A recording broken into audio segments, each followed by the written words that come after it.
Yaariyan to the team खिलाफ 295 ਦਾ ਪਰਚਾ ਦਰਜ। ਸਿੱਖ ਤਾਲਮੇਲ ਕਮੇਟੀ ਦੀ ਸ਼ਿਕਾਇਤ ਤੇ ਹੋਈ FIR। ਇੱਕ ਸੀਜ ਐਕਟਰ ਦੇ ਕਿਰਪਾਨ ਪਾਏ ਜਾਣ ਨੂੰ ਲੈ ਕੇ ਹੈ ਜਤਾਇਆ ਇਤਰਾਜ਼। कोटपुरा गोलीकांड प्रदर्शनकारियों खिलाफ भी कार्रवाई की मांग। मुलजम SHO ने फरीदकोट अदालत च लाई अर्जी। कहा साजिश तहत साडे ते होया हमला, भनतोड़ कर फायरिंग लई उकसाया। 52 सिख लीडर चार्जशीट होण नामजद। अज तो मुंबई च विरोधी दलों के गठजोड़ इंडिया की तीजी बैठक। इस बार 28 पार्टियां हो रही शामिल। कल अलायंस जारी करेगा अपना साझा लोगो। इंडिया अलायंस तो आए सदे विचाले सुखबीर बादल का वड्डा बयान। कहा लोक सभा चोणां लई साडे कोल कई बदल। अंदरूनी मंथन के बाद पंजाब दे हित लवांगा फैसला। एसपा लागू होने तो बाद हरकत कर्मचारी यूनियन अगली रणनीति लई अज चंडीगढ़ सदी मीटिंग। बोले साडे जमहूरी हक्कां नूं नहीं खो सकती सरकार। सरकार ने 2 महीने लई हड़तालां ते लाया है बैन। एसमा लागू किए जाने को लेकर विरोधियों ने घेरी सरकार। कांग्रेस ने ऑर्डर नूं दस्सिया नादरशाही फरमान। सुखबीर सिंह बादल बोले धमकियां नाल नहीं चलदियां सरकारां। तां जाखड़ ने डबल स्टैंडर्ड का लगाया इल्जाम। पंजाब च पंचायतां भंग करन दे मामले च अज हाईकोर्ट च अहम सुनवाई। पिछली सुनवाई च कोर्ट ने सरकार नूं लगाई सी फटकार। अज सरकार दाखिल कर सकती है जवाब। अज रखड़ पुन्या ते बाबा बकाला च सजणगियां सियासी कॉन्फ्रेंसिस। आप दी रैली शामिल होंगे कैबिनेट मंत्री। अकाली दल ते कांग्रेस भी दिखाउणगे सियासी दम। अजनाला च नाबालग लड़की का कतल करने वाले मुलजम ने खुद नूं भी मारी गोली। पुलिस ने जख्मी हालत हस्पताल करवाया दाखिल। नाबालग का कतल करने तो बाद सी फरार।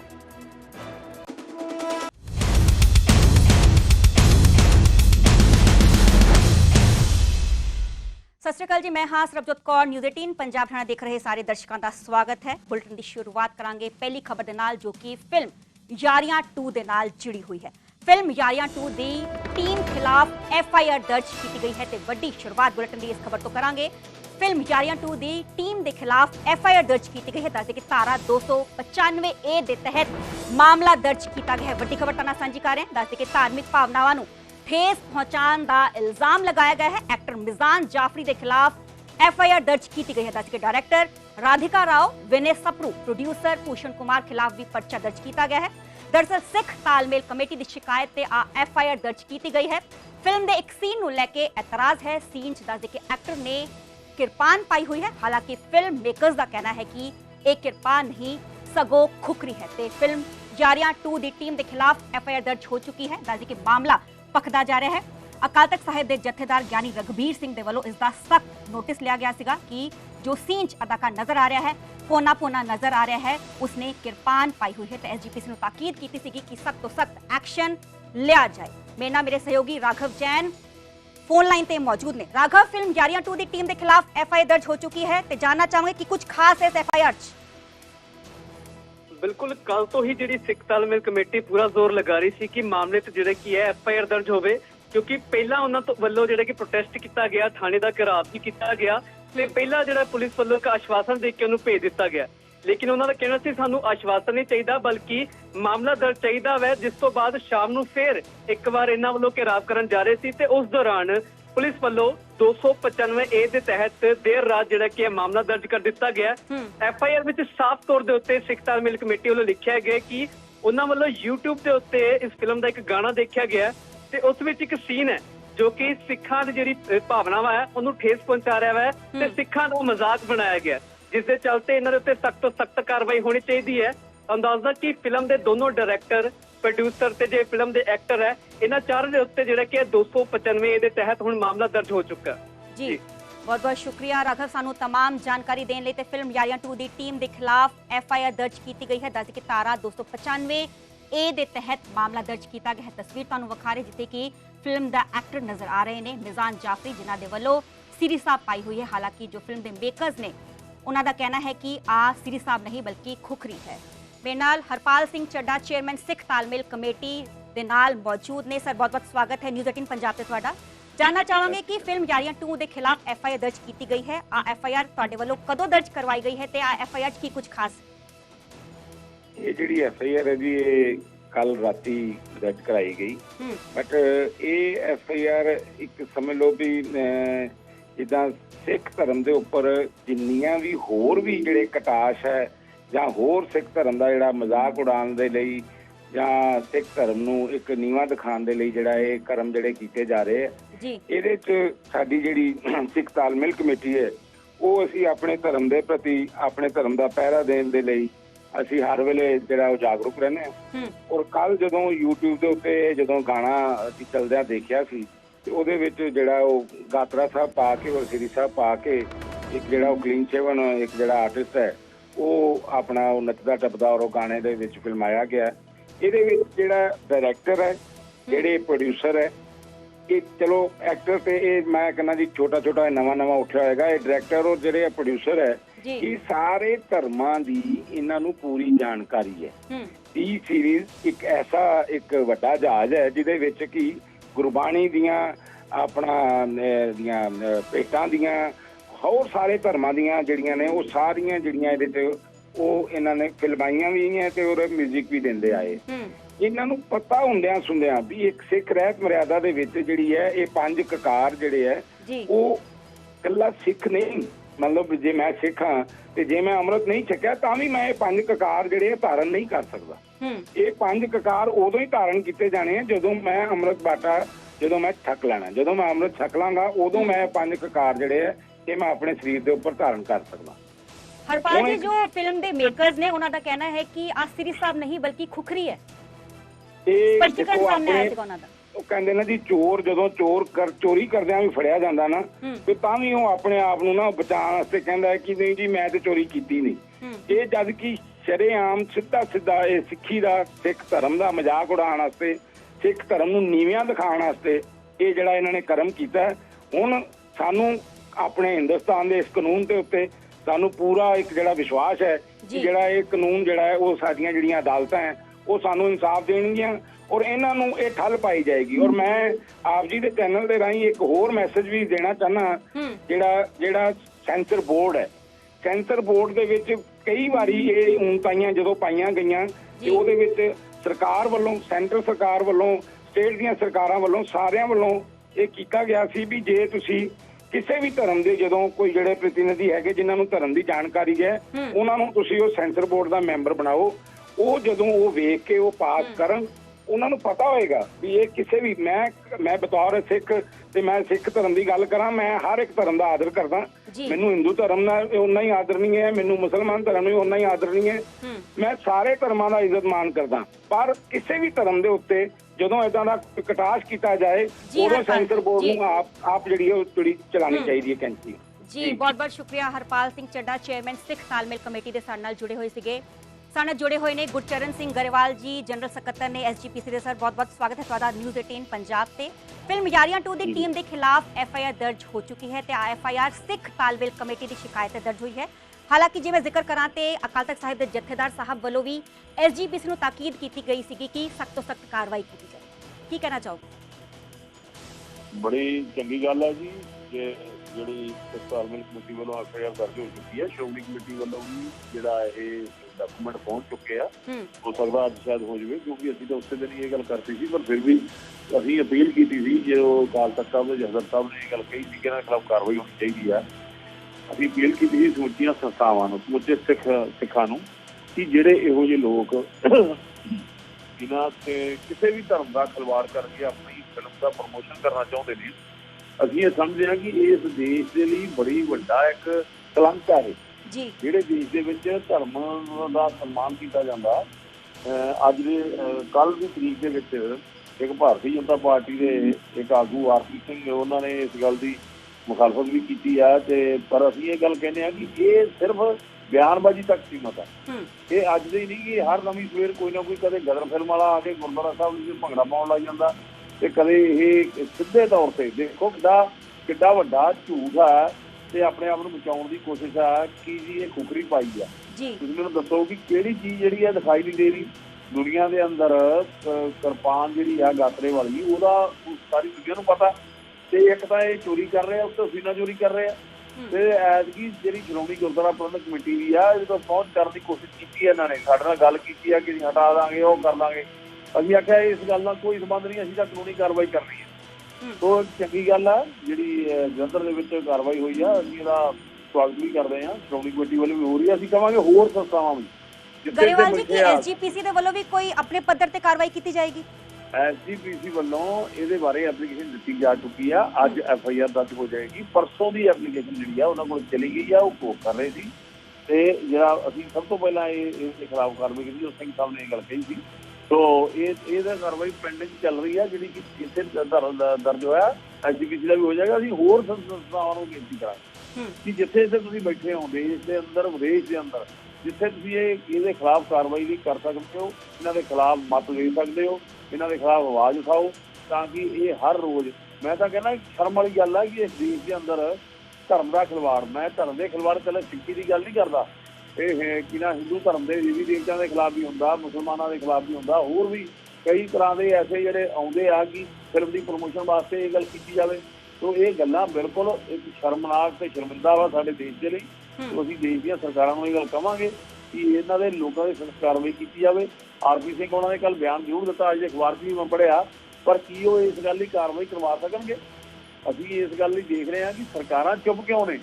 ਇਹ ਅਸੀਂ ਤਾਂ ਕਹਿਣ 'ਚ ਗਰੇਜ ਨਹੀਂ ਕਰਦੇ ਕਿ ਜੇ ਉਹ ਦੋਸ਼ੀ ਨੇ ਫਿਲਮਾਂ ਵਾਲੇ, ਬਾਲੀਵੁੱਡ ਵਾਲੇ, ਤੇ ਇਹਦੇ ਵਿੱਚ ਸਰਕਾਰ ਵੀ ਦੋਸ਼ੀ ਆ। ਕਿੰਨੀ ਵਾਰ ਸ਼੍ਰੋਮਣੀ ਕਮੇਟੀ ਇਹਨਾਂ ਨੂੰ ਲਿਖ ਕੇ ਦੇ ਚੁੱਕੀ ਆ ਕਿ ਜਿਹੜਾ ਸੈਂਸਰ ਬੋਰਡ ਆ ਉਹਦੇ ਸਾਰੇ ਧਰਮਾਂ ਦੇ ਨੁਮਾਇੰਦੇ ਬਿਠਾਏ ਜਾਣ ਤਾਂ ਕਿ ਇਸ ਤਰ੍ਹਾਂ ਵਿਵਾਦ ਨਾ ਪੈਦਾ ਹੋਵੇ। ਇਹ ਬਹੁਤ ਮਾੜਾ ਰੁਝਾਨ ਹੈ।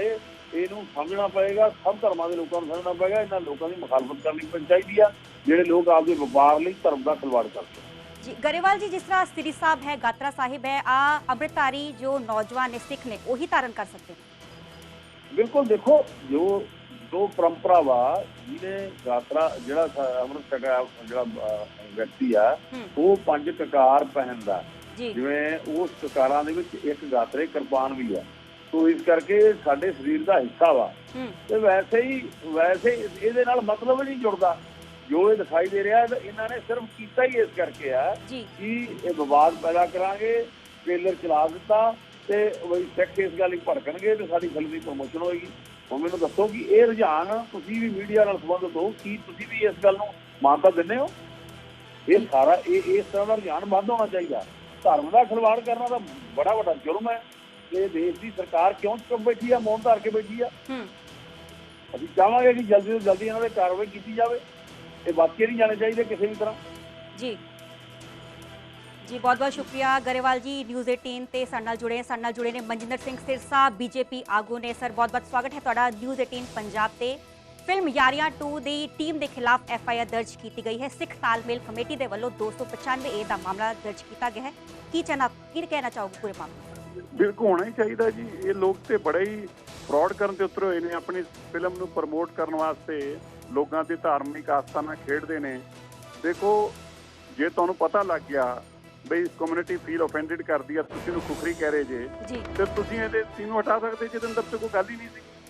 ਔਰ ਤੁਸੀਂ ਜਾਣ ਬੁੱਝ ਕੇ ਅਸੀਂ ਪਹਿਲਾਂ ਚੀਜ਼ਾਂ ਪਾਉਂਦੇ ਜੇ ਜਿਹਨਾਂ ਕੰਟਰੋਵਰਸੀ ਹੋਵੇ, ਮੂਵੀ ਜਿਹੜੀ ਆ ਸੁਰਖੀਆਂ 'ਚ ਰਵੇ ਤਾਂ ਕਿ ਉਹਦਾ ਪ੍ਰਚਾਰ ਪ੍ਰਸਾਰ ਹੋ ਸਕੇ, ਮੁਫਤ ਅੰਦਰ ਪਬਲਿਸਿਟੀ ਮਿਲੇ, ਤੇ ਫਿਰ ਭੁਗਤਣਾ ਵੀ ਪਏਗਾ।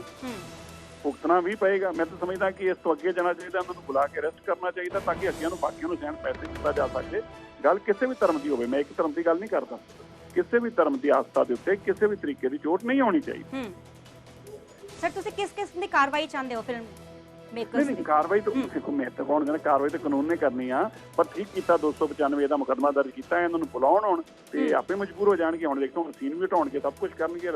ਭਾਸ਼ਾ ਹੀ ਇਹ ਵਾਲੀ ਸਮਝਦੇ ਆ, ਇਹ ਸੋਚਦੇ ਆ ਕਿ ਅਸੀਂ ਕਰਕੇ ਨਿਕਲ ਜਾਵਾਂਗੇ, ਟੀਵੀਆਂ ਤੇ ਥੋੜੇ ਦਿਨ ਕੰਟਰੋਵਰਸੀ ਹੋਊਗੀ, ਸਾਨੂੰ ਪਬਲਿਸਿਟੀ ਮਿਲ ਜੂਗੀ, ਸਾਡੀ ਗੱਲ ਬਣ ਜੂਗੀ, ਮੂਵੀ ਜਿਹੜੀ ਆ ਫ੍ਰੀ ਦੇ ਅੰਦਰ ਪਬਲਿਸਾਈਜ਼ ਹੋ ਜੂਗੀ ਔਰ ਸਾਡਾ ਕੰਮ ਬਣ ਜੂਗਾ। ਪਰ ਇਹ ਵੀ ਭੁਗਤਣਾ ਪਊਗਾ ਕਿ ਨਹੀਂ, ਇਸ ਤਰ੍ਹਾਂ ਕੰਮ ਨਹੀਂ ਬਣਨਾ। ਮੁਕੱਦਮੇ ਵੀ ਦਰਜ ਹੋਣਗੇ ਤੇ ਅੰਦਰ ਵੀ ਜਾਣਾ ਪਊਗਾ। ਜੀ ਬਹੁਤ ਬਹੁਤ ਅਗਲਿਆਂ ਨੂੰ ਕੰਪਲੀਟ ਕਰ ਸਕਦੇ ਅਗਲਿਆਂ ਨੂੰ, ਤਾਂ ਕਿ ਅਗਲੇ ਬਣਾਉਣ ਵਾਲੇ ਮੂਵੀਆਂ ਨੂੰ ਵੀ ਮੈਂ ਦੱਸਾਂ ਕਿ ਇਸ ਤੋਂ ਪਹਿਲਾਂ ਜਦੋਂ ਅਸੀਂ ਮੁਕੱਦਮਾ ਦਰਜ ਕਰਾਇਆ ਸੀ, ਅੱਜ 5 ਸਾਲ ਹੋ ਗਏ ਨੇ, ਕੋਈ ਨਹੀਂ ਕੁਛ। ਉਹਦੋਂ ਬਾਅਦ 5 ਸਾਲਾਂ ਬਾਅਦ ਹੁਣ ਇਹ ਦੁਬਾਰਾ ਕੰਟਰੋਵਰਸੀ ਖੜੀ ਹੋਈ। ਅੱਗੇ ਜੈਕਲਿਨ ਫਰਨਾਂਡੇਜ਼ ਨੇ ਇਸੇ ਤਰੀਕੇ ਇੱਕ ਪ੍ਰਚਾਰ ਕੀਤਾ ਸੀ। ਉਸ ਤੋਂ ਪਹਿਲਾਂ ਸ਼ਾਹਰੁਖ ਖਾਨ ਦੀ ਇਸ ਤਰ੍ਹਾਂ ਇੱਕ ਮੂਵੀ ਆਈ ਸੀਗੀ, ਕੀ ਨਾਮ ਆ, ਅਕਸ਼ੇ ਕੁਮਾਰ ਨੇ, ਪਰ ਹਟ ਕੇ 1 ਮਿੰਟ ਸੀਨ ਵੀ ਵਿਡਰਾਅ ਕੀਤੇ ਸੀਗੇ। ਲੇਕਿਨ ਜਦੋਂ ਮੁਕੱਦਮਾ ਦਰਜ ਹੋਇਆ ਉਸ ਤੋਂ ਬਾਅਦ 5 ਸਾਲ ਤੱਕ ਕੁਛ ਕਿਹਾ ਕੋਈ ਨਹੀਂ। ਹੁਣ ਸ਼ਾਇਦ ਇਹਨਾਂ ਦੀ ਮੈਮਰੀ ਚਲੇ ਗਈ ਹੋਣੀਆਂ ਗੱਲਾਂ। ਹੁਣ ਇਹਨਾਂ ਤੇ ਮੁਕੱਦਮਾ ਦਰਜ ਹੋਊਗਾ, ਅੰਦਰ ਜਾਣ ਕੇ ਤਮਾਸ਼ੀ ਹੋ ਜੀ। ਬਹੁਤ ਬਹੁਤ ਸ਼ੁਕਰੀਆ ਸਿਰਸਾ ਸਾਹਿਬ, ਸਾਡਾ न्यूज़ 18 ਤੇ ਜੁੜੇ ਤੇ ਦੱਸਦੇ ਕਿ ਫਿਲਮ ਯਾਰੀਆਂ 2 ਦੀ ਟੀਮ ਦੇ ਖਿਲਾਫ ਐਫਆਈਆਰ ਦਰਜ ਕੀਤੀ ਗਈ ਹੈ। ਦੱਸਦੇ ਕਿ ਹਾਲਾਂਕਿ ਸਵਾਗਤ ਕੀਤਾ ਗਿਆ ਹੈ ਇਸ ਐਫਆਈਆਰ ਦਾ। ਗੁਰਚਰਨ ਸਿੰਘ ਗਰੇਵਾਲ ਸਾਡੇ ਨਾਲ ਜੁੜੇ ਸੀਗੇ। ਐਸਜੀਪੀਸੀ ਦੇ ਜਨਰਲ ਸਕੱਤਰ ਤੇ ਮਨਜਿੰਦਰ ਸਿੰਘ ਸਿਰਸਾ ਨੇ ਵੀ ਕਿਹਾ ਹੈ ਕਿ ਸਖਤ ਤੋਂ ਸਖਤ ਕਾਰਵਾਈ ਫਿਲਮ ਦੇ ਮੇਕਰਸ ਦੇ ਖਿਲਾਫ ਹੋਣੀ ਚਾਹੀਦੀ ਹੈ ਤੇ ਫਿਲਮ 2 ਦੀ ਯਾਰੀਆਂ ਦੀ ਟੀਮ ਦੇ ਜੋ ਕਹਿ ਸਕਦੇ ਹੈ ਕਿ ਮੁਸ਼ਕਲਾਂ ਆਉਣ ਵਾਲੇ ਦਿਨਾਂ 'ਚ ਵੱਧ ਸਕਦੀਆਂ। ਰੁਕਾਂਗੇ ਅਗਲੀ ਖਬਰ ਦਾ। ਮੈਟਰੋ ਸਟੇਸ਼ਨ ਤੇ ਖਾਲਿਸਤਾਨੀ ਨਾਰੇ ਲਿਖਣ ਦਾ ਮਾਮਲਾ ਸਾਹਮਣੇ ਹੈ, ਜਿੱਥੇ ਕਿ ਦਿੱਲੀ ਪੁਲਿਸ ਦੇ ਸਪੈਸ਼ਲ ਸੈੱਲ ਦੀ ਨੇ ਪੰਜਾਬ 'ਚ ਵੱਡੀ ਕਾਰਵਾਈ ਕੀਤੀ ਹੈ।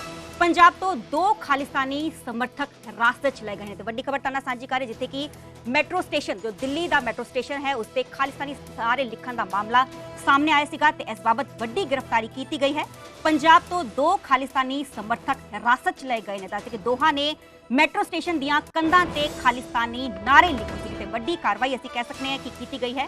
ਪੁਲਿਸ ਦੇ ਵੱਲੋਂ ਪੰਜਾਬ ਤੋਂ 2 ਖਾਲਿਸਤਾਨੀ ਸਮਰਥਕਾਂ ਨੂੰ ਹਿਰਾਸਤ 'ਚ ਲਿਆ ਗਿਆ। ਇਸ ਦੇ ਵਿਚਾਲੇ ਐਸਐਫਜੇ ਦਾ ਜੋ ਗੁਰਪਤ ਸਿੰਘ ਪਤਵਨੂ ਹੈ, ਨੌਜਵਾਨਾਂ ਨੂੰ ਜੋ ਪੰਜਾਬ 'ਚ ਇੰਡੀਆ 'ਚ ਵਰਗਲਾਉਣ ਦਾ ਕੰਮ ਉਸ ਦੇ ਵੱਲੋਂ ਕੀਤਾ ਜਾਂਦਾ ਹੈ। ਤਸਵੀਰਾਂ ਤੁਹਾਨੂੰ ਵਿਖਾ ਰਹੇ ਹਾਂ 2 ਤੋਂ 3 ਦਿਨ ਪਹਿਲਾਂ ਦੀਆਂ, ਜਦੋਂ ਕਿ ਖਾਲਿਸਤਾਨੀ ਨਾਰੇ ਲਿਖੇ ਗਏ ਸੀਗੇ। ਦਿੱਲੀ ਦਾ ਮੈਟਰੋ ਸਟੇਸ਼ਨ ਹੈ ਜਿਸ ਤੇ ਕੀ ਖਾਲਿਸਤਾਨੀ ਨਾਰੇ ਲਿਖੇ ਗਏ ਸੀਗੇ।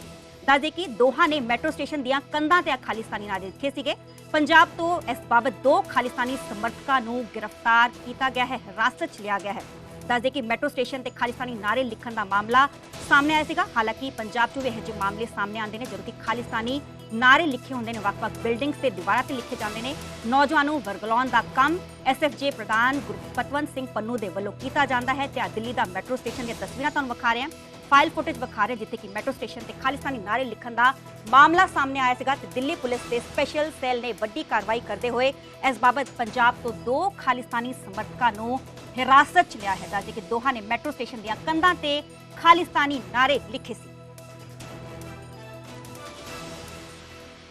ਤੇ ਮੈਟਰੋ ਸਟੇਸ਼ਨ ਤੇ ਖਾਲਿਸਤਾਨੀ ਨਾਰੇ ਲਿਖਣ ਦਾ ਮਾਮਲਾ ਸਾਹਮਣੇ ਆਇਆ ਹੈ, ਜਿੱਥੇ ਕਿ ਦਿੱਲੀ ਪੁਲਿਸ ਦੇ ਸਪੈਸ਼ਲ ਸੈੱਲ ਦੇ ਵੱਲੋਂ ਵੱਡੀ ਕਾਰਵਾਈ ਕੀਤੀ ਗਈ ਹੈ। ਤੁਹਾਨੂੰ ਫਾਈਲ ਫੁਟੇਜ ਵਿਖਾ ਰਹੇ ਹਾਂ ਜਦੋਂ ਕਿ 2 ਤੋਂ 3 ਦਿਨ ਪਹਿਲਾਂ ਦਿੱਲੀ ਦਾ ਮੈਟਰੋ ਸਟੇਸ਼ਨ ਹੈ ਜਿੱਥੇ ਕਿ ਖਾਲਿਸਤਾਨੀ ਨਾਰੇ ਲਿਖੇ ਗਏ ਸੀਗੇ।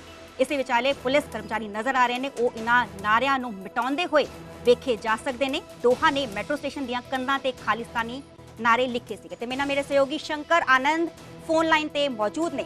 शंकर, दिल्ली पुलिस की स्पेशल सेल की तरफ से बड़ी कार्रवाई की गई है और पंजाब से 2 खालिस्तानी समर्थकों को हिरासत में लिया गया है जिनकी तरफ से दिल्ली के मेट्रो स्टेशन पे खालिस्तानी नारे लिखे गए थे। निश्चित तौर पर देखिए, इस वक्त में कहा जा सकता है एक बड़ी कार्रवाई है। जिस तरह से दिल्ली पुलिस की स्पेशल सेल ने एक बड़ी कार्रवाई को अंजाम देते हुए 2 ऐसे आरोपियों को गिरफ्तार किया है जो जिसका वास्ता पंजाब से है। और जिस तरह से पिछले कुछ समय पहले दिल्ली के 5 मेट्रो स्टेशन पर जिस तरह से खालिस्तानी स्लोगन्स लिखे गए थे, जिस तरह से खालिस्तान के समर्थन में वहाँ पे स्लोगन्स लिखे गए थे, तो इस मामले की पड़ताल दिल्ली पुलिस की स्पेशल सेल कर रही थी। और इस मामले में एक बड़ी कार्रवाई को अंजाम देते हुए 4 लोगों को गिरफ्तार करने की सूचना मिल रही है, लेकिन जिसमें कि 2 लोग जो हैं वो पंजाब मूल के रहने वाले हैं। पंजाब के भटिंडा से उसका वास्ता है और भटिंडा के रहने वाले हैं। और उन दोनों को स्पेशल सेल की टीम अभी हिरासत में लेकर दिल्ली लाई है और विस्तार से पूछताछ कर रही है। हालांकि अभी तक इस मामले में औपचारिक तौर पर पुष्टि नहीं की गई है, लेकिन हमारे सूत्र का कहना है कि जिसमें 2 आरोपियों के बारे में जिक्र किया है और 2 आरोपियों का वास्ता भटिंडा से है। तो एक तरह से कहा जा सकता है कि निश्चित तौर पर एक बड़ी कार्रवाई है। और खास तौर पर बड़ी कार्रवाई इस लिहाज से है कि जिस तरह से अभी G20 का कार्यक्रम अभी राजधानी दिल्ली में होना है और इसी दौरान में जिस तरह से 5 मेट्रो स्टेशन पर जिस तरह से खालिस्तानी पोस्टर्स लगाए गए थे, स्लोगन्स लिखे गए थे और उस स्लोगन्स के लिखने के बाद जिस तरह से खालिस्तान मूवमेंट को एक हवा देने की कोशिश की जा रही थी, उसके समर्थन में तमाम पोस्टर्स लगाए गए थे। तो एक तरह से बड़ी कार्रवाई है और थोड़ी देर के बाद इस मामले में दिल्ली पुलिस के स्पेशल सेल के द्वारा औपचारिक तौर पर पुष्टि भी की जाएगी और आरोपियों के बारे में विस्तार से बताया जाएगा कि आरोपी का नाम क्या है, उसका उन्होंने क्यों और किसके कहने पे इस तरह के पोस्टर्स लगाए। तो इस मामले में थोड़ी देर के बाद औपचारिक तौर पे पुष्टि की जाएगी। जी बहुत बहुत शुक्रिया शंकर, हमें तमाम जानकारी देने लिए। खालिस्तानी नारे दे मामले च पुलिस दा वड्डा एक्शन फिल्म मिला है जिथे कि दिल्ली पुलिस की स्पेशल सेल दे वालों पंजाब च 2 खालिस्तानियां नूं हिरासत च लिया गया है।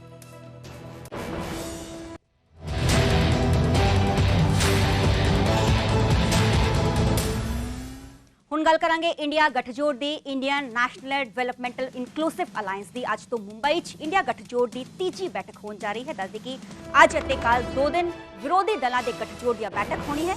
2 ਨਵੇਂ ਦਲ ਜੁੜਨਗੇ। ਇਸ ਵਾਰ ਦੱਸਦੇ ਕਿ ਮੀਟਿੰਗ 'ਚ 28 ਪਾਰਟੀਆਂ ਸ਼ਾਮਲ ਹੋਣਗੀਆਂ। ਅੱਜ ਸ਼ਾਮ ਨੂੰ ਮੁੰਬਈ 'ਚ ਜੁਟਣਗੇ ਵਿਰੋਧੀ ਦਲਾਂ ਦੇ ਲੀਡਰ। ਕਾਬਲੇ ਗੌਰ ਹੈ ਕਿ ਅੱਜ ਸਾਰੇ ਲੀਡਰ ਇਨਫਾਰਮਲ ਮੀਟਿੰਗ ਕਰਨਗੇ। ਕਰੀਬ 8 ਵਜੇ ਉद्धਵ ਠਾਕਰੇ ਦੇ ਵੱਲੋਂ ਡਿਨਰ ਹੋਸਟ ਕੀਤਾ ਜਾਏਗਾ ਜਿਸ 'ਚ ਸਾਰੇ ਜੋ ਆਗੂ ਸ਼ਾਮਲ ਹੋਣਗੇ। ਕੱਲ ਗਠਜੋੜ ਦਾ ਸਾਂਝਾ ਲੋਗੋ ਵੀ ਜਾਰੀ ਹੋਏਗਾ। ਦੱਸਦੇ ਕਿ ਮੁੱਖ ਮੰਤਰੀ ਭਗਵੰਤ ਮਾਨ ਤੇ ਆਪ ਸੁਪਰੀਮੋ ਅਰਵਿੰਦ ਕੇਜਰੀਵਾਲ ਵੀ ਇਸ ਮੀਟਿੰਗ ਦਾ ਹਿੱਸਾ ਬਣਨਗੇ ਤੇ ਅੱਜ ਤੇ ਕੱਲ जो है मुंबई च मीटिंग होने जा रही है। इंडिया गठजोड़ की मीटिंग है, तो ग्राफिक्स के जरिए दस रहे हैं कि कन्वीनर कौन होएगा, डिसाइड किया जाएगा चेयरमैन कौन होएगा, कॉमन मिनिमम प्रोग्राम की है, सीटा की वंड किदां की जाएगी। अज ते कल जो विरोधी दलों की मीटिंग होने जा रही है, वड्डा सवालिया निशान की दो होर दल किहड़े ने जो इस गठजोड़ का हिस्सा बनन जा रहे हैं। इस विचाले दस दिए कि 3 मीटिंग, तीजी मीटिंग है, पहली मीटिंग पटना च हुई सी, दूसरी मीटिंग बेंगलुरु च हुई सी ते तीजी मीटिंग अज होने जा रही है। अज ते कल मुंबई च होएगी। ते पार्टियां दी असीं गल करिए तो इंडिया गठजोड़ 28 पार्टियां दा ग्रुप है, एनडीए 39 पार्टियां दा ग्रुप है। 2024 जो लोकसभा चोणां ने बेहद ही नज़दीक ने, इस विचाले सियासी सरगर्मियां बहुत ही तेज हो चुकी ने। लोकसभा सांसद की गल करिए तो इंडिया 143 लोकसभा सांसद ने ते जो एनडीए का है 331 सांसद ने। जैसी राज्यसभा की गल करिए तो 96 जो सांसद ने इंडिया च ने राज्यसभा दे ते 110 राज्यसभा सांसद ने एनडीए ते सियासी सरगर्मियां काफी तेज हो चुकी हैं। सोमवार को राहुल गांधी प्रधानमंत्री बनेंगे, फिर अगले दिन अखिलेश यादव, मंगलवार को, बुधवार को अरविंद केजरीवाल, वीरवार को वीरवार बृहस्पतिवार को शरद पवार जी पीएम होंगे। उसके अगले दिन फिर कोई इनमें से और नीतीश कुमार जी प्रधानमंत्री होंगे। हाँ, छुट्टी वाला दिन फारूक अब्दुल्ला के लिए है। तो मजाक कर रहे हैं, पूर्ण मजाक है। इनके यहाँ कोई नेता नहीं है, नीति नहीं है। सर, कांग्रेस की सुप्रिया कि हम तो एक बड़ी चीज़ हासिल करना चाहते हैं और चुनाव के बाद कुछ चीज़ों पर फैसला होगा। हाँ, बड़ी चीज़ है कि हम कैसे और भ्रष्टाचार कर सकें, कितना और भ्रष्टाचार कर सकें, किस प्रकार से हम कुछ 5 लाख रुपए लगाकर 5,000 करोड़ रुपये की कंपनी हथिया सकें। यही बड़ी चीज़ें करनी उन्होंने। वह जब सत्ता में थे तो 12,000 करोड़ रुपये का घोटाला किया था। अब फिर सत्ता इसलिए प्राप्ति करने की कोशिश करें कि किस प्रकार और घोटाले कर सकें। ये जो लुटेरों का गैंग इकट्ठा हुआ है, कुछ जेल में है, कुछ बेल में है। इन्होंने अपना नाम बदलकर ये पेश करने की कोशिश की कि अब हम ईमानदार हो गए हैं, अब हम इंडिया हो गए हैं। नहीं, तुम बेईमान थे, तुम लुटेरे थे, तुम बेल और जेल वाले हो और वही रहोगे। इंडिया बढ़ता था, बढ़ता रहेगा, लेकिन तुम्हारा नाम बदलने से तुम्हारा अंदर का कालापन नहीं खत्म हो जाएगा, तुम्हारा किरदार नहीं बदलेगा। कहीं कुश्ती कर रहे हैं तो कहीं गले मिल रहे हैं, जेल में होते हैं तो गले मिलते हैं, बाहर आते हैं तो कुश्ती करते हैं। ये करप्ट लोगों की सिर्फ मानसिकता ये है। मैंने बताया, ये एक ईमानदार आदमी के खिलाफ लड़ाई लड़ना चाहते हैं। जिहाद की लड़ाई, किस चीज़ का जिहाद है कि हम लुटेरे हैं, तुम हम लुटेरों को रोक क्यों रहे हो। इनका ना कोई दीन है, ना मजहब है, ना आइडियोलॉजी है। ये केवल और केवल एक आइडियोलॉजी पे चलते हैं। तूने पैसे खाए हैं, कह रहा खाए हैं, कह रहा मैंने भी खाया, चल दोस्ती करें। ये 40 पार्टियां हैं और इनके पास 140 पीएम के दावेदार हैं। अब आप कल्पना करके देख लीजिए उस पार्टी का हाल क्या होगा। तो ये इन्हीं का भी वही हाल होने वाला है। जितनी पार्टियां उससे ज़्यादा इनके पीएम के दावेदार हैं। जो करंट इस समय वर्तमान सरकार की नीतियां हैं और जिस तरीके से वो सरकारें चला रही है, उसको बदलना अब देश हित में एक बहुत ज़रूरी बात होती है। और इसलिए तमाम दल, उनके कभी कभी आपस में भी कुछ मतभेद होते हैं, कभी राज्यों में हम एक दूसरे के सामने खड़े होते हैं। सबने तय किया है कि एक समझ लीजिए एक केंद्रीय नेतृत्व के अंदर, जिसमें 3-4 लोग हैं, उसके अंदर हम लोग सब इकट्ठा हों। स्वाभाविक है कि कांग्रेस उसमें सबसे प्रमुख दल है और ज़्यादातर राज्यों में कांग्रेस और दलों के बीच में संबंध भी बनेंगे। अब इसमें देखते हैं कि आगे किस तरीके से हम सीटों का बंटवारा करते हैं और किन मुद्दों पर चुनाव लड़ते हैं। अगर इसका कुछ उल्लेख होगा तो ज़्यादा बेहतर तरीके से हम समझ पाएंगे कि आगे 8-9 महीने में हम लोग ज़मीन पर कैसे उतरेंगे। मेरे सहयोगी लाइव प्रशांत पांडे जुड़े हुए ने। प्रशांत, जानना चाहेंगे, इंडिया गठजोड़ की आज मीटिंग होने जा रही है, क्या कुछ खास इस मीटिंग में क्या एजेंडा है और क्या इस मीटिंग का स्केड्यूल रहने वाला है? जी बिल्कुल, देखिए मैं आपको पहले तस्वीर दिखाता हूं कि मुंबई के एयरपोर्ट का BVIP गेट है, गेट नंबर 8। यहीं से जो बड़े नेता हैं, बड़े चेहरे हैं, आज यहां से आएंगे और हयात होटल की तरफ जाएंगे। 1 बजे का जो समय तय किया गया, अखिलेश यादव यहीं से आएंगे, साथ ही अरविंद केजरीवाल, भगवंत सिंह मान, ये तमाम नाम भी यहीं एयरपोर्ट से होते हुए हयात होटल की तरफ जाएंगे। राहुल गांधी, सोनिया गांधी भी होटल पहुंचेंगी। कुल मिलाकर देखा जाए आज का शेड्यूल मैं आपको बताऊं तो शाम को 6 बजे तमाम जो दल हयात होटल में रहेंगे उनके साथ गेट टुगेदर किया जाएगा और 6:30 बजे जो है एक इनफॉर्मल मीटिंग की जाएगी। वहाँ पर कई विषयों पर चर्चा की जाएगी और रात को 8 बजे जो है उद्धव ठाकरे की मेज़बानी में डिनर का आयोजन किया गया है। सबसे महत्वपूर्ण मैं आपको बता दूं कि कल सवेरे 10:30 बजे से लेकर के 2 बजे तक की जो बैठक होगी 3.5 घंटों की, वो सबसे अहम मानी जा रही है, क्योंकि उसी बैठक में ये तय किया जाएगा कि आने वाले दिनों में इंडिया गठबंधन का लोगो क्या होगा। उस पर मुहर लगाई जाएगी। साथ ही साथ संयोजक कौन होगा उस नाम पर मुहर लगाई जाएगी। संयोजक समिति जो है वो बनाई जाएगी, उस पर मुहर लगेगी। साथ ही जो सबसे महत्वपूर्ण है कि पीएम के तौर पर किस चेहरे को जनता के सामने रखना है, उस पर भी चर्चा होगी। यानी तमाम ये चर्चाएं हैं जो कल सवेरे 10:30 बजे से लेकर के दोपहर 2 बजे तक मुंबई के ग्रैंड हयात होटल में होगा। लेकिन एक तरह से आप देखें तो आंकड़े जो है इंडिया गठबंधन का वो बढ़ते नजर आ रहा है। शुरुआत में जब पटना में जब बैठक हुई थी तो आंकड़े जो है 16 दल जो है उस बैठक में शामिल थे, लेकिन जब बेंगलुरु में इस बैठक को अंजाम दिया गया तो यह आंकड़ा 26 तक गया और उसी बैठक में नाम दिया गया इंडिया गठबंधन। और आज ये तीसरी बैठक मुंबई में होना है। ये बताया जा रहा है कि 28 दल जो है इस बैनर के नीचे आ चुके हैं। 64 से ज़्यादा बड़े नाम हैं जो इस बैठक में रहेंगे। 5 राज्यों के मुख्यमंत्री इस बैठक में शामिल होंगे। यानी बड़ी मजबूती से इंडिया गठबंधन इस बैनर को पेश किया जा रहा है, आगे बढ़ाया जा रहा है, ताकि 2024 में जो चुनाव होना है, बीजेपी के नेतृत्व में जो एनडीए बना हुआ है उसे जोरदार टक्कर दी जाए और साथ ही साथ उसे मात देने की कोशिश इंडिया गठबंधन का होगा। बहरहाल जिस तरह से मैंने कहा कि जो 3.5 घंटों की बैठक कल हयात होटल में होनी है वो सबसे महत्वपूर्ण है। तमाम जो डिसीजन है, जो फैसले हैं, उसे बैठक में लिया जाएगा। इंडिया गठबंधन का लोगो जनता के सामने कैसा होगा वो कल साफ हो जाएगा। कौन से नाम संयोजक के तौर पर होगा, किस पे मुहर लगनी है। समिति इसलिए बनाई जाएगी क्योंकि इस बैनर के नीचे 28 दलें आ चुकी हैं। कई ऐसे दलें हैं जो एक राज्य से रिप्रेजेंट करती हैं, तो उनके बीच सीटों के बंटवारों को लेकर मनमुटाव ना हो, किसी के बीच जो है झगड़े का दायरा ना बढ़े और बड़ी मजबूती से एकता के साथ इंडिया गठबंधन देश में अपने आप को प्रेजेंट कर पाए। इन सारी चीज़ों को ध्यान में रखते हुए इस बैठक को अंजाम देना होगा। और अगर सही सब कुछ रहा, कल का बैठक अगर पॉजिटिव रहा, तो सितंबर एंडिंग तक प्रचार का जो सिलसिला है राज्यों में अलग अलग तरीके से शुरू कर दिया जाएगा। यानी कल की बैठक काफ़ी अहम मानी जा रही है और ये देखना होगा कि किन नामों पर और कैसा लोगो इंडिया आंकड़ा गठबंधन का 26 देश के से सामने 28 तक पहुंच गया। जानना चाहेंगे कि वो दो कौन और सी जो पार्टियां हैं जो गठजोड़ का हिस्सा बनी हैं। देखिए, एनडीए में जो छोटी पार्टियां थी अलग अलग राज्यों में, अब वो धीरे धीरे जो है इंडिया गठबंधन में शामिल होती नजर आ रही है। कुल मिलाकर देखा जाए 26 से आंकड़ा 28 कर दिया गया है। कौन से नाम है, कौन से चेहरे हैं, ये बैठक के वक्त जब यहाँ पर मुंबई में आएंगे तो साफ हो पाएगा। लेकिन 64 नामों का मुहर जो है, क्योंकि इस बैठक की मेजबानी जिम्मेदारी जो है महाविकास आघाड़ी उद्धव ठाकरे की तरफ से पेश की गई है, तो उन्होंने सारी चीज़ें जो है साफ कर दी हैं कि 64 नामों का मुहर है कि इतने बड़े नाम इस गठबंधन इस बैठक में शामिल होंगे। बहरहाल आगे आने वाले दिनों में किस तरह से कौन से नाम संयोजक के तौर पे होगा, क्योंकि प्रधानमंत्री के नाम को लेकर देखिए कई चर्चाएं चल रही हैं। कांग्रेस चाहता है राहुल गांधी का चेहरा सामने रहे, नीतीश कुमार जी का चेहरा जो है सामने आने की बात की जा रही है, केजरीवाल के चेहरे के नाम आने की बात हो रही थी। तो ये तमाम चीज़ें जो है मिलजुल करके एक चेहरा तय करेंगे, उस पर मुहर लगेगी। लोगों किस तरह का होगा, बीजेपी को किस तरह से आगे जाकर टक्कर देनी है। देखिए, यहाँ पर खास बात देने वाली ये है कि अगर लोकसभा सीटों की बात करें तो उत्तर प्रदेश 80 सीटों का सबसे बड़ा राज्य है। उसके बाद आता है महाराष्ट्र 48 सीटों का। महाराष्ट्र में 19-20 की बातें हैं। एनडीए और महाविकास आघाड़ी की अगर बात की जाए तो इस चीज़ को लेकर के ये समझा जा सकता है कि उद्धव ठाकरे अब बीजेपी के साथ नहीं है, तो सीटों को लेकर के किस तरह की चीज़ें होगी, गणित वो बाद में तय किया जाएगा। लेकिन महाराष्ट्र के बाद अगर बात की जाए तो सबसे बड़ा राज्य तीसरा आता है बंगाल का। 42 सीटें हैं। ममता बनर्जी वहाँ की मुख्यमंत्री है जो इस गठबंधन के साथ है।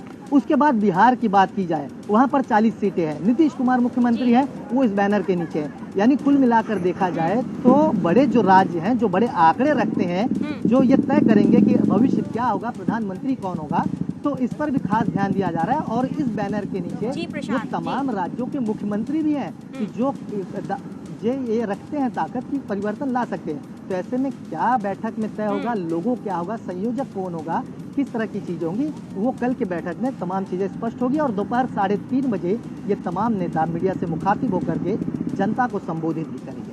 जी, बहुत बहुत शुक्रिया प्रशांत पांडे, मेरे सहयोगी लाइव मुंबई तो जुड़े सीगे ते दस दे कि अज जो है इंडिया गठजोड़ की मीटिंग होने जा रही है। काफ़ी अहम मीटिंग बननी जा रही है। अज ते कल मीटिंग होएगी तो इस बाबत इंडिया गठजोड़ का लोगो भी जारी किया जाएगा। ਤਸਵੀਰਾਂ ਤੁਹਾਨੂੰ ਵਿਖਾ ਰਹੇ ਹਾਂ। ਉੱਥੇ ਦੱਸਦੇ ਕਿ ਇੰਡੀਆ ਗਠਜੋੜ ਦੀ ਤੀਜੀ ਮੀਟਿੰਗ ਹੈ, ਮੁੰਬਈ 'ਚ ਮੀਟਿੰਗ ਹੋਣ ਜਾ ਰਹੀ ਹੈ। ਹੁਣ ਜੋ ਵਿਰੋਧੀ ਦਲਾਂ ਦੀ ਸੰਖਿਆ ਹੈ 26 ਤੋਂ ਵੱਧ ਕੇ 28 ਹੋ ਗਈ ਹੈ। ਇਸੇ ਵਿਚਾਲੇ ਅੱਜ ਮੀਟਿੰਗ ਕਰਨ ਜਾ ਰਹੇ ਨੇ ਤੇ ਸੀਐਮ ਭਗਵੰਤ ਮਾਨ ਜੋ ਨੇ ਉਹ ਵੀ ਪਹੁੰਚਣਗੇ ਉੱਥੇ। ਆਪ ਸੁਪਰੀਮੋ ਅਰਵਿੰਦ ਕੇਜਰੀਵਾਲ ਤੇ तमाम ਜੋ ਵਿਰੋਧੀ ਦਲਾਂ ਦੇ ਆਗੂ ਨੇ ਉੱਥੇ ਪਹੁੰਚਣਗੇ। ਤਸਵੀਰਾਂ ਮੇਰੇ ਸਹਿਯੋਗੀ ਮੁੰਬਈ ਤੋਂ ਵਿਖਾ ਰਹੇ ਸੀਗੇ ਜਿੱਥੇ ਕਿ ਇਸ ਜੋ ਹੈ मीटिंग इस गठजोड़ की मीटिंग होनी है। Indian National Developmental Inclusive Alliance आ गठजोड़ बनया है ऑल इंडिया लैवल ते। 2024 लोक सभा चोणां बेहद ही नज़दीक ने ते सियासी सरगर्मियां इस बाबत तेज भी हो चुके हैं ते अज रात नूं उद्धव ठाकरे दे वल्लों डिनर भी होस्ट किया। मुंबई मीटिंग तो पहला आप सांसद राघव चड्ढा ने वड्डा बयान दिता है। केजरीवाल पीएम फेस दी रेस ही ने राघव चड्ढा आप दे सांसद मैंबर ने उन्होंने वालों वड्डा बयान दिता गया है कि केजरीवाल पीएम फेस दी रेस नहीं हैं।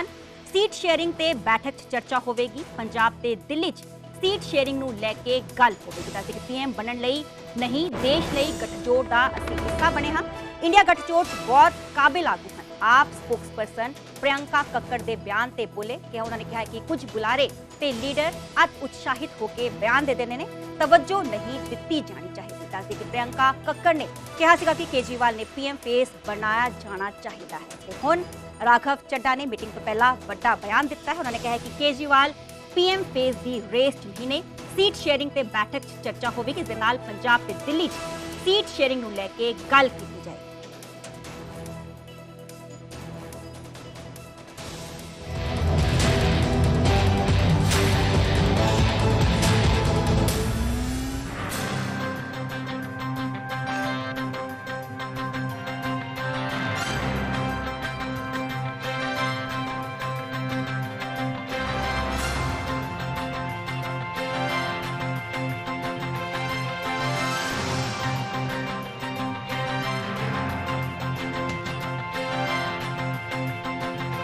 ਵੱਡੀ ਖਬਰ ਦਾ ਰੁਕ ਕਰਾਂਗੇ। ਕੋਟਪੁਰਾ ਗੋਲੀकांड ਨਾਲ ਜੁੜੀ ਹੈ ਵੱਡੀ ਖਬਰ। ਦੱਸ ਦੇ ਕਿ ਕੋਟਪੁਰਾ ਗੋਲੀकांड ਪ੍ਰਦਰਸ਼ਨਕਾਰੀਆਂ ਖਿਲਾਫ ਵੀ ਕਾਰਵਾਈ ਦੀ ਮੰਗ ਕੀਤੀ ਜਾ ਰਹੀ ਹੈ। ਮੁਲਜ਼ਮ ਐਸਐਚਓ ਗੁਰਦੀਪ ਸਿੰਘ ਨੇ ਫਰੀਦਕੋਟ ਅਦਾਲਤ ਇਸ ਬਾਬਤ ਅਰਜ਼ੀ ਦਾਖਲ ਕੀਤੀ ਹੈ, ਪਟੀਸ਼ਨ ਦਾਖਲ ਕੀਤੀ ਹੈ। ਦੱਸ ਦੇ ਕਿ ਪ੍ਰਦਰਸ਼ਨਕਾਰੀਆਂ ਨੂੰ ਚਾਰਜਸ਼ੀਟ ਨਾਮਜ਼ਦ ਕਰਨ ਦੀ ਮੰਗ ਕੀਤੀ ਗਈ ਹੈ। ਦੱਸ ਦੇ ਕਿ 52 ਪ੍ਰਦਰਸ਼ਨਕਾਰੀ ਸਿੱਖ ਆਗੂਆਂ ਨੂੰ ਜਾਂਚ ਸ਼ਾਮਲ ਕੀਤਾ ਜਾਏ ਆ ਅਰਜ਼ੀ 'ਚ ਲਿਖਿਆ ਗਿਆ ਹੈ। सोची समझी साजिश के तहत पुलिस से हमला किया गया। दस कि गड्डियां ते जनतक संपत्ति को नुकसान पहुंचा के फायरिंग करने लई उकसाया गया। आ पटीशन सब कुछ लिखा गया है। प्रदर्शनकारी सिख आगुआं की भूमिका की जांच होनी चाहिए है। घटना वाले दिन कई पुलिसकर्मी भी जख्मी हुए सन। दस दे कि तत्काली एसएचओ गुरदीप सिंह केस मुलजम के तौर पर नामजद ने ते उन्हां दे वल्लों जो है इस केस हुण पटीशन दाखिल की गई है। कहा गया है कि 52 प्रदर्शनकारी सिख आगुआं नूं जांच की जाए, उन्होंने जांच घेरे लिया जाए। कि 2015 का आ पूरा बेअदबी मामला है जदों कि बहबल कलां ते कोटपुरा शांतमय प्रदर्शन कर रहे सिखां दे उत्ते फायरिंग की खबर सामने आई सी। कई SITियां का गठन भी हो चुका है, कई पौश भी हो चुकी ने। इस विचाले फरीदकोट अदालत जो है नामजद भी किए गए हैं। सुखबीर सिंह बादल केस दर्ज किया गया। इस विचाले 3 चार्जशीट भी दाखिल की गई ने ते हुण नवी पटीशन इस केस दाखिल की। 2015 ਦੀ ਘਟਨਾ ਹੈਗੀ ਹੈ ਤੇ 2023 ਵਿੱਚ ਜਾ ਕੇ ਜੇ ਕੋਈ ਪੁਲਿਸ ਅਧਿਕਾਰੀ ਇਸ ਕਿਸਮ ਦੀ ਅਦਾਲਤ ਦਾ ਜਾ ਕੇ ਉਹ ਖੁੰਡਾ ਖੜਕਾਉਂਦਾ ਹੈ, ਠੀਕ ਹੈ, ਉਹਨਾਂ ਦਾ ਰਾਈਟ ਹੈ, ਉਹ ਆਪਣੀ ਗੱਲ ਰੱਖ ਸਕਦੇ ਨੇ। ਪਰ ਇਹ ਪੂਰੀ ਦੁਨੀਆ ਜਾਣਦੀ ਹੈ ਇਹ ਜਿੰਨਾ ਮਰਜ਼ੀ ਝੂਠ ਤੂਫਾਨ ਬੋਲੀ ਜਾਣ, ਇਹਨਾਂ ਦੀ ਕੋਈ ਮਤਲਬ ਇਹ ਨਹੀਂ ਗੱਲ ਚੱਲਣੀ, ਕਿਉਂਕਿ ਸਾਰੀ ਸੰਗਤ ਬੱਚਾ ਬੱਚਾ ਜਾਣਦਾ ਕਿ ਉੱਥੇ ਕੀ ਵਾਪਰਿਆ ਸੀਗਾ।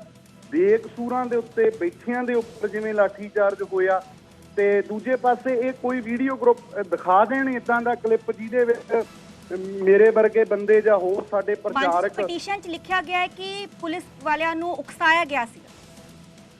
ਭੈਣ ਜੀ ਉੱਥੇ ਮੈਂ ਤੁਹਾਨੂੰ ਦੱਸਣਾ ਚਾਹੁੰਦਾ ਕਿ ਪੁਲਿਸ ਵਾਲਿਆਂ ਨੂੰ ਕੋਈ ਉਕਸਾਇਆ ਨਹੀਂ ਗਿਆ, ਕਿਉਂਕਿ ਮੈਨੂੰ ਦੱਸੋ ਜੇ ਜਪਜੀ ਸਾਹਿਬ ਦਾ ਪਾਠ ਹੋਣ ਤੋਂ ਬਾਅਦ ਅਸੀਂ ਜਾਪ ਸਾਹਿਬ ਦਾ ਪਾਠ ਸ਼ੁਰੂ ਕੀਤਾ ਹੈ ਜੀ, ਜੇ ਗੁਰਬਾਣੀ ਦਾ ਪਾਠ ਸੁਣ ਕੇ ਇਹਨਾਂ ਦੀਆਂ ਭਾਵਨਾਵਾਂ ਭੜਕਦੀਆਂ ਨੇ, ਇਹਨਾਂ ਦਾ ਇਹ ਉਕਸ ਜਾਂਦੇ ਆ, ਇਦਾਂ ਹੀ ਇਹ ਗੋਲੀਆਂ ਚਲਾਉਂਦੇ ਆ ਬਾਣੀ ਪੜ੍ਹਨ ਵਾਲਿਆਂ ਤੇ, ਤਾਂ ਮੈਂ ਦੱਸਣਾ ਚਾਹੁੰਦਾ ਕਿ ਪੰਜਾਬ ਦੇ ਵਿੱਚ ਇੱਕ ਦੋ ਗਿੱਠ ਵੀ ਜਗ੍ਹਾ ਇਹੋ ਜਿਹੀ ਨਹੀਂ ਜਿੱਥੇ ਗੁਰਬਾਣੀ ਦਾ ਪਾਠ ਨਹੀਂ ਸੁਣਾਈ ਦੇ ਰਿਹਾ। ਰੋਜ਼ਾਨਾ ਉਹੀ ਪਾਠ ਸਾਡੇ ਪਿੰਡਾਂ ਵਿੱਚ, ਸ਼ਹਿਰਾਂ ਦੇ ਗੁਰਦੁਆਰਿਆਂ ਵਿੱਚ ਤੇ ਸਾਡੇ ਘਰਾਂ ਵਿੱਚ ਹੁੰਦਾ ਹੈ। ਉਹੀ ਪਾਠ ਉੱਥੇ ਕੋਟਕਪੂਰੇ ਹੋਇਆ ਸੀਗਾ। ਤੇ ਇਹਨਾਂ ਨੇ ਕਿਵੇਂ ਝੂਠੀ ਪਲੈਨਿੰਗ ਬਣਾਈ ਹੈ, ਕਿਵੇਂ ਇਹਨਾਂ ਨੇ ਆਪ ਹੀ ਆਪਣੀ ਜਿਪਸੀ ਤੇ ਜਾ ਕੇ ਗੋਲੀਆਂ ਮਾਰੀਆਂ ਨੇ, ਉਹ ਸਾਰਾ ਰਿਕਾਰਡ ਸਾਹਮਣੇ ਆ ਚੁੱਕਿਆ ਹੈ। ਨੇ ਜਾਟਿਕਾ ਪਾਈ ਹੈ ਨਾ, ਸਾਰੀ ਝੂਠ ਦਾ ਫੁਲੰਦਾ ਹੈ। ਇਹਦਾ ਆਧਾਰ ਬਣਾਇਆ ਗਿਆ ਜਿਹੜੀ ਉਸ ਵੇਲੇ ਪੁਲਿਸ ਨੇ ਇੱਕ ਝੂਠੀ FIR ਦਰਜ ਕੀਤੀ ਸੀਗੀ ਪ੍ਰਦਰਸ਼ਨਕਾਰੀਆਂ ਦੀ, ਜਿਹੜੇ ਸ਼ਾਂਤਮਈ ਇਨਸਾਫ ਮੰਗ ਰਹੇ ਸੀਗੇ। ਉੱਥੇ ਕਈ ਵਾਰ ਗੱਲਬਾਤ ਦਾ ਦੌਰ ਚੱਲਿਆ। IG ਉਮਰਾ Nangal, DIG Ranveer Singh Khattra, SSP Sukhwinder Singh ਮਾਨ, ਹੁਣ ਅੱਜ ਕੱਲ੍ਹ ADGP ਜਤਿੰਦਰ ਜੈਨ, ਇਹ ਸਾਰੇ ਉੱਥੇ ਗੱਲਬਾਤ ਕਰਨ ਵਾਸਤੇ ਆਉਂਦੇ ਸੀਗੇ। ਜਿੰਨੇ ਵੀ ਉੱਥੇ ਸ਼ਾਂਤਮਈ ਤਰੀਕੇ ਨਾਲ ਬੈਠੇ ਹੋਏ ਸੀਗੇ ਪ੍ਰਦਰਸ਼ਨਕਾਰੀ ਇਨਸਾਫ ਦੀ ਮੰਗ ਕਰ ਰਹੇ ਸੀ। ਸਿੱਖ ਦੇ ਗੁਰੂ ਸਾਹਿਬ ਦੀ ਬੇਅਦਬੀ ਦੇ ਦੋਸ਼ੀਆਂ ਨੂੰ ਗ੍ਰਿਫਤਾਰ ਕਰੋ ਤੇ ਜਿਹੜੇ ਬਾਕੀ ਦੇ ਸਰੂਪ ਦੇ ਪੱਤਰੇ ਆ ਗੁਰੂ ਸਾਹਿਬ ਦੇ ਸਰੂਪ ਦੇ ਵੀ ਉਹ ਬਾਕੀ ਦਾ ਸਰੂਪ ਜਿਹੜਾ ਹੈਗਾ ਉਹ ਵੀ ਬਰਾਮਦ ਕਰੋ ਕਿ ਉਹ ਕਿੱਥੇ ਹੈ। ਤਾਂ ਇਹਨਾਂ ਨੇ ਤੁਸੀਂ ਦੇਖੋ ਗੱਲਬਾਤ ਦਾ ਦੌਰ ਵੀ ਚੱਲਿਆ, ਗ੍ਰਿਫਤਾਰੀਆਂ ਵੀ ਦਿੱਤੀਆਂ ਸ਼ਾਂਤਮਈ ਉੱਥੇ, ਪਰ ਇਹ ਉੱਥੋਂ ਗ੍ਰਿਫਤਾਰ ਕਰਕੇ ਬਾਹਰ ਲਿਜਾ ਕੇ ਛੱਡ ਦਿੰਦੇ ਸੀਗੇ। ਤਾਂ ਉਹਦਾ ਮਤਲਬ ਕੀ ਸੀਗਾ ਕਿ ਸਿਰਫ ਉੱਥੋਂ ਚੌਂਕ ਖਾਲੀ ਕਰਾਉਣਾ ਚਾਹੁੰਦੇ ਸੀ। ਤਾਂ ਜਿਸ ਵੇਲੇ ਘਟਨਾ ਵਾਪਰੀ ਆ, ਸ਼ਾਂਤਮਈ ਗੁਰਬਾਣੀ ਦਾ ਜਾਪ ਕਰਦੇ ਸਿੱਖਾਂ ਤੇ ਇੱਕਦਮ ਇਹਨਾਂ ਨੇ ਹਮਲਾ ਕੀਤਾ। ਸਾਰੀ ਵੀਡੀਓ ਹੈ, ਉਹਦੇ 'ਚ ਤਾਂ ਕੋਈ ਨਾ ਕਿਸੇ ਨੇ ਕੋਈ ਭੜਕਾਊ ਭਾਸ਼ਣ ਦਿੱਤਾ, ਨਾ ਕਿਸੇ ਨੇ ਪੁਲਿਸ ਤੇ ਇੱਟਾਂ ਰੋੜਾ ਮਾਰਿਆ। ਜਿਹਨਾਂ ਨੇ FIR ਮੈਂ ਉਹ ਪੜ੍ਹੀ ਹੈ, ਉਹਦੇ ਵਿੱਚ ਕਿਹਾ ਕਿ ਪੁਲਿਸ ਦੀ SLR ਖੋਹ ਕੇ ਪੁਲਿਸ ਵਾਲੇ ਪਾਸੇ ਚਲਾ ਦਿੱਤੀ, ਪੁਲਿਸ ਦੇ ਕੋਲੋਂ ਖੋਹ ਕੇ ਪੁਲਿਸ ਵਾਲੇ ਪਾਸੇ ਚਲਾ ਦਿੱਤੀ। ਇਹ ਸਾਰੀਆਂ ਬੇਸਮਝੀਆਂ ਗੱਲਾਂ ਸੀਗੀਆਂ ਜਿਹਨੂੰ FIR ਨੂੰ ਬਾਅਦ ਵਿੱਚ ਜਾਂਚ ਜਿਹੜੀ ਸਿੱਟ ਬਣੀ ਸੀਗੀ ਉਹਨਾਂ ਨੇ ਰੱਦ ਕਰ ਦਿੱਤਾ ਸੀਗਾ। ਇਹਨਾਂ ਨੂੰ ਪੁਲਿਸ ਵਾਲਿਆਂ ਨੂੰ ਤਾਂ ਇਹ ਦੱਸਣਾ ਚਾਹੀਦਾ ਕਿ ਇਹਨਾਂ ਨੂੰ ਉਸ ਵੇਲੇ ਹੁਕਮ ਕਿਹਦਾ ਆਇਆ ਸੀ। DGP ਸੁਮੇਧ ਸੈਣੀ ਦਾ ਸਿੱਧਾ ਹੁਕਮ ਸੀ ਜਾਂ ਪ੍ਰਕਾਸ਼ ਸਿੰਘ ਬਾਦਲ